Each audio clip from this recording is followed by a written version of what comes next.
سب سے ضروری ہے جو عام غریب آدمی ہیں اس کے مسائل کو حل کرنا، اور وہ آپ لوگوں کی فارم میں ہی گورنمنٹ جو ہے اس کو پورا کر سکتی ہے۔ تو مجھے بڑی امید ہے انشاءاللہ تعالی کہ آپ لوگ جب موقع پہ پہنچیں گے، فیلڈ میں پہنچیں گے، تو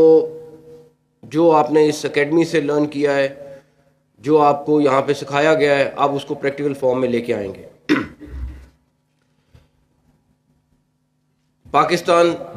کی نیشنل پولیس اکیڈمی جو ہے، یہ ہمارے لیے اعزاز کی بات ہے کہ ایک اچھی اکیڈمی ہے، لیکن میں اس چیز کے اوپر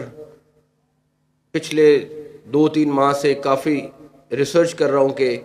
اور ہم لوگوں نے کافی زیادہ مشورہ بھی کیا کہ اس اکیڈمی کو ایک انٹرنیشنل سٹینڈرڈ کا اکیڈمی بنانا ہے۔ اس پہ بہت ساری چیزوں کی کمی ہے، جیسے ابھی ادریس صاحب نے بتایا کہ یہاں پہ فائرنگ فیسلٹی کی کمی ہے۔ ایک ہم نے آلریڈی ٹاسک فورس بنا دی ہے اس کے لیے۔ اس کے علاوہ میری خواہش ہے کہ ہم اگلے سال جب آئیں یہاں تو یہ اکیڈمی پاکستان ملٹری اکیڈمی کی طرز کی اکیڈمی ہو، جس میں بیسٹ فیسلٹیز ہوں،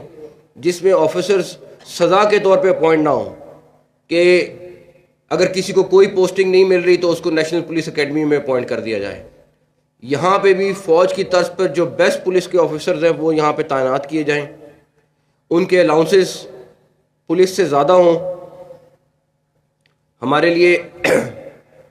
ایک اچھی بات یہ ہے کہ خرم آغا صاحب، جن کا خود بھی تعلق فوج سے ہے، میں ان سے بھی ریکویسٹ کروں گا کہ آلریڈی جو ہم نے ٹاسک فورس بنائی ہے اس کے ساتھ وہ مل کر اس کو ہم ایک ساتھ